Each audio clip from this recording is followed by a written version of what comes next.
Bà sư đây một ổn rồi nè ngàyនេះខ្ញុំចង់update អំពីដំណាំ macadamia បាទដំណាំ macadamia នេះខ្ញុំដាំ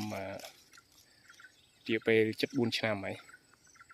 អញ្ចឹងដល់ខែ8ឆ្នាំ2025នេះវាអាយុកាល4ឆ្នាំបាទ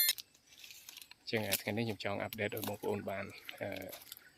មើលហើយនឹងបានដឹងថាតើយើងដាំប្រហែលឆ្នាំអាចទទួលបានផលបាទអញ្ចឹងសូមបងប្អូនតាមដានដល់គ្នាបាទអញ្ចឹងនេះជាទស្សនវិជ្ជាទូទៅនៅក្នុងចំការរបស់ខ្ញុំបាទអញ្ចឹងយើងឃើញថាបន្ទាប់ពីដាំបានរយៈពេល74ឆ្នាំអញ្ចឹងឆ្នាំទី4នេះយើងឃើញថាវាចាប់ផ្ដើមចេញផ្កាបាទចេញផ្កាមកច្រើនហើយប៉ុន្តែវាជ្រុះបាត់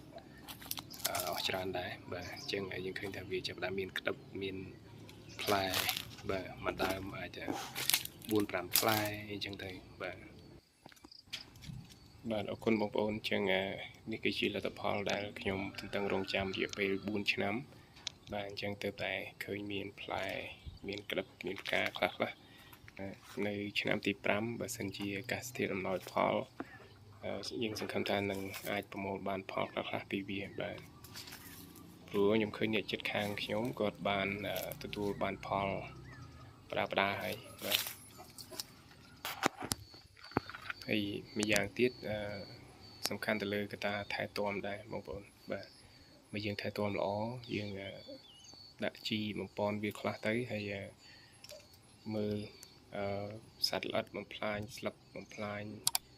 ដើមវានឹងគឺអាចជោគជ័យហើយបាទអញ្ចឹងសម្រាប់វីដេអូថ្ងៃនេះមានតែប៉ុណ្្នឹងបាទសូមអរគុណច្រើនបងប្អូនហើយកុំភ្លេចជួយចុច Subscribe មួយផងដើម្បីតាមដានវីដេអូថ្មីបន្តទៀតបាទ